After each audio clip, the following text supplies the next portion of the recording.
The My Test tab allows you to view the exam that you're currently working on.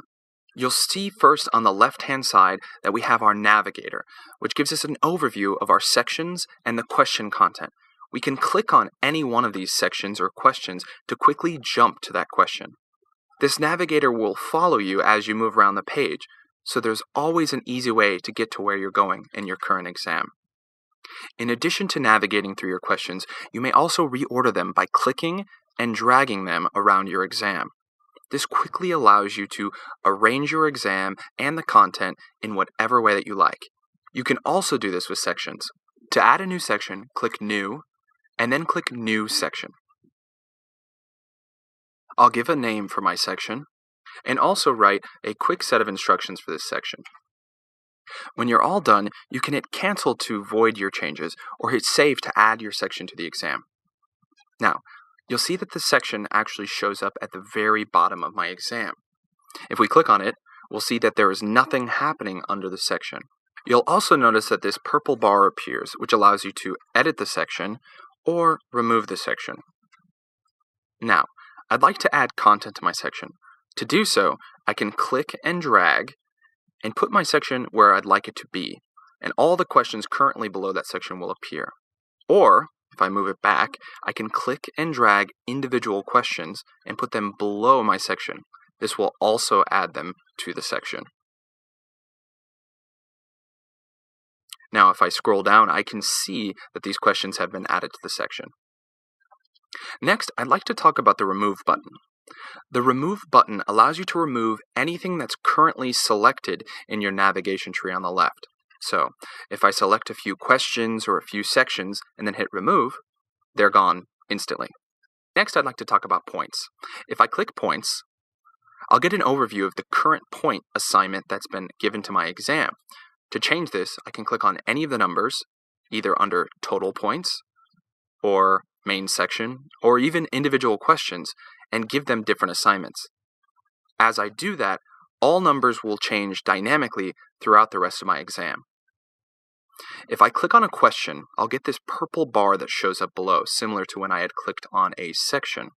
Now, if we take a look at this purple bar, there are several options that appear. We may take the question and remove it, and then if we'd like, we can add it right back to our exam simply by clicking the Add button. There's also an Edit button, which allows us to edit the question simply by clicking on it. This will take you to the Edit Question Suite, which we'll go over in great detail later on.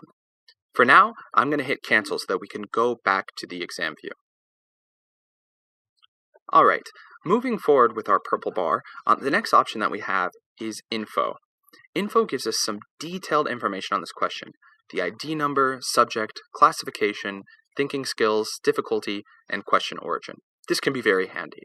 Last, we have Feedback.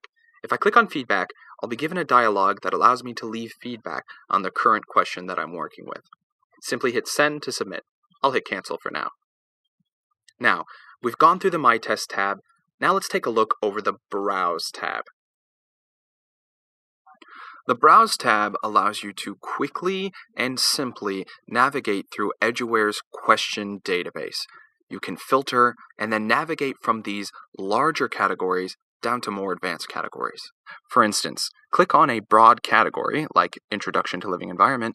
I can then narrow down my selection and see the questions that appear underneath that category. You'll notice that when I select a question, the same purple bar that showed up in the My Test view shows up in this view as well. If I'd like to add this, I simply click Add, and to remove it, click Remove. Edit, Info, and Feedback work in the exact same way as previously shown. You can also filter these questions very easily by selecting the Filter button. You may choose between All, Multiple Choice, and Free Response. Next, we're going to take a look over the Search tab. The Search tab allows you to quickly and easily search using Wizard ID, word, or phrase. Now, the Wizard ID is the question number that appears in our printed question catalogs. I'm going to search a Wizard ID now and show you how easy it is. There we have the question I was looking for. You can add this question to your exam by clicking Add, and you also have the other buttons, Edit, Info, and Feedback, that we saw in the other two views. And I can also filter out question types here between multiple choice and free response. In addition to searching with wizard IDs, I can search single words. There we go, several results containing the entry Darwin. Or, in addition to single words, I could search a phrase as well. There's one more search trick that I'd like to show you. You can search multiple wizard ID numbers. They must be separated by commas. Here I'm going to search 3 different ID numbers back to back. And there we have it. All 3 of those ID numbers shown below, ready to be edited or added to my exam as I see them. Now, let's take a look over the Write Question tab. This is our question editor.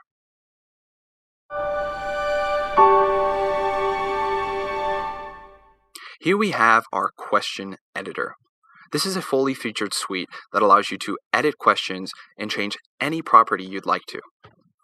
You have Save and Back, which allows you to save and return to your exam, and you have Save, which allows you to save immediately and continue editing your question. We have several properties to choose from. First, our subject property, allowing you to choose the subject that you're currently aligned to. The type, multiple choice or free response. Group question, allowing you to group questions into multiple sets. We also have full column, allowing you to fully fill a column with your question. This is useful for essay questions. We can allow partial points. This allows you to designate, simply by clicking on these numbers that appear, individual point percentages for your question. This allows you to assign partial credit. Allow choice shuffling allows you to shuffle the answer choices at print time. And survey question lets you write a question without a designated answer. Next, we have basic classifications. We also allow standards classifications. You can align your standards with Eduware, your current state based off registration, or the Common Core standards. It's so easy to pick my standards. Simply choose your standards from your standards tree, and then hit OK. Next, I'm going to step back into my exam by clicking on Cancel, where I can select a question in my exam to edit. This takes me back to the same editor, but this time you'll see that the question content is now filled in for me, all ready to be edited. If we look along the top here, you'll see that there are several standard options that allow you to use rich text editing when you're composing or editing your question content. In addition to that, we've also included several extended features, such as inserting images and inserting equations. Editing questions are easy. Simply click on the text area that you'd like to edit and type whatever you'd like. The same goes for composing or changing your answers. Simply click in the field and type what you'd like. To choose a correct answer, simply click the bubble next to the corresponding question number that is your correct answer. It's easy to add extra answer choices by simply clicking that plus sign. And it's just as easy to remove them by clicking the minus sign. When you're all done editing your question, you can go to the top and hit Save to save your question immediately. Now that I've shown you how to create a question, and I've also shown you how to edit a question, I'd like to show you how to group questions together.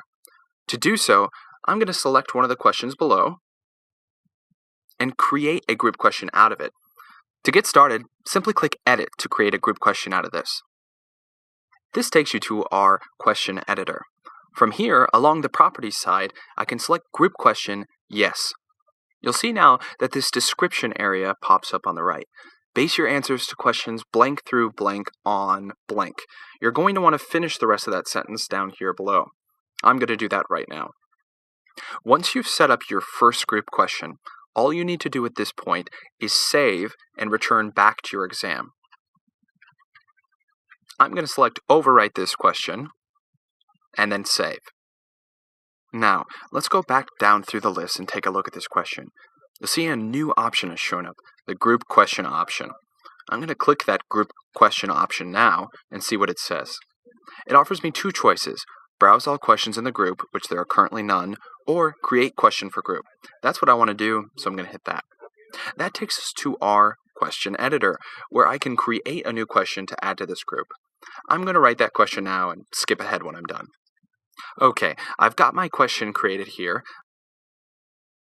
And now I'm all ready to save this question. I'm going to hit Save and Back, make sure I select Add to Assessment, and hit Save.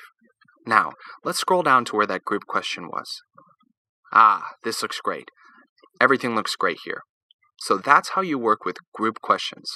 Now that I've given you an overview of creating and managing your content on your exam, it's time to show you how to print and save. When you're all ready to print, simply click on the Print button over here. This will take you to our Print Settings suite. For more information on the settings for the suite, please see our other help video on print settings. Now, if you notice something's wrong and you'd like to make a quick change, simply click Edit at the top here, and this will take you right back to our exam and question editing suite. If you look in the upper right, you'll notice that the Save button is currently lit up blue. This lets us know that we have not manually saved while working on our exam. There is an autosave function built into the background to automatically save, but if you'd like to save yourself or change any of the basic settings, you can click the Save button and hit Overwrite to save your exam. You'll see that it's no longer lit up blue. You can also use the Save button to save a duplicate or Save As. This allows you to give a new name to your quiz and hit Save As to make a duplicate.